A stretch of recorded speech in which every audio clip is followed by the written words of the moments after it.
கவிஸ்ரீ. நான் 5ஆம் வகுப்பு படிக்கிறேன். என் பள்ளியின் பெயர் நகராட்சி தொடக்கப்பள்ளி நெசவாளர் காலனி. நான் பேசி எடுத்துக்கொண்ட தலைப்பு என்னவென்றால் சுதந்திரத்தை பற்றியதாகும். அனைவருக்கும் வணக்கம். இதுவே என் உரையின் துவக்கம். உரிமைகள் மறக்கப்பட்டு உடைமைகள் நொறுக்கப்பட்டு வளங்கள் கொள்கையாடப்பட்டு வாழ்க்கையில் மிச்சமின்றி ஏதுமில்லாத போது பலர் உயிர் தீர போராடி பெற்ற சுதந்திரம். இந்த சுதந்திரத்தை அனுபவிக்கும் நாம் 79வது சுதந்திரம் தின நல்வாழ்த்துக்கள். ஆம், என் தலைப்பு சுதந்திரம்.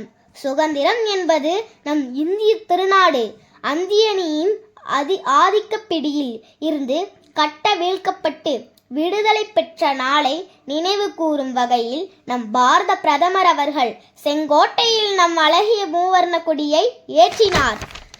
அனைத்து பள்ளிகளிலும் கல்லூரிகளிலும் அரசு வளங்களிலும் கொடியேற்றி இனிப்பும் போட்டிகளுக்கு பரிசும் வழங்கி கொண்டாடப்படும் விழாவே சுதந்திர தின விழா. சும்மா கிடைத்து விட்டதா இந்த சுதந்திரம்?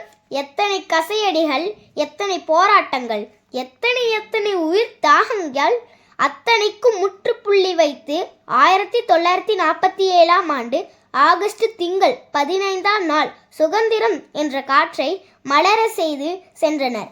தீபகற்ப நாடான நம் இந்திய திருநாட்டில் சுதந்திரம் என்ற காற்றை சுவாசிக்க காந்தியடிகள், வல்லபாய் பட்டேல், கொடிக்காட்ட குமரன், கப்பலோட்டிய தமிழன் ஜான்சி ராணி, கட்டபொம்மன், காமராஜர் என பலர் பாடுபட்டனர். இவ்வாறு பாடுபட்டு கல்வி, பேச்சு, எழுத்து, பெண்ணுரிமை, எவரும் எம் மதத்தையும் தழுவலாம் என பல்வேறு சுதந்திரங்களை கிடைத்தாலும் இன்று அத்தனை சுதந்திரங்களும் ஒரு சில இடங்களில் கேள்விக்குறியானது. இப்படி பாடுபட்டு பெற்ற சுதந்திரத்தை அரசியல்வாதிகள் கையில் பாலடைய செய்து விட்டோமோ என்று சிந்திக்க தோன்றுகிறது. நம் அடுத்த தலைமுறையிற்கு சுதந்திர இந்தியாவின் சுதந்திர காற்றில் கல்வி, பல காற்று, உயிர், பதவிகள் பெற்று நேரமாய் உண்மையாய் நமக்கு சுதந்திரத்தை பெற்று தந்த நம் மூதோதையர் கனவுகள் பல நனவாகிட லஞ்சமற்ற ஊழலற்ற உன்னதமான இந்தியாவை உருவாக்குவோம்.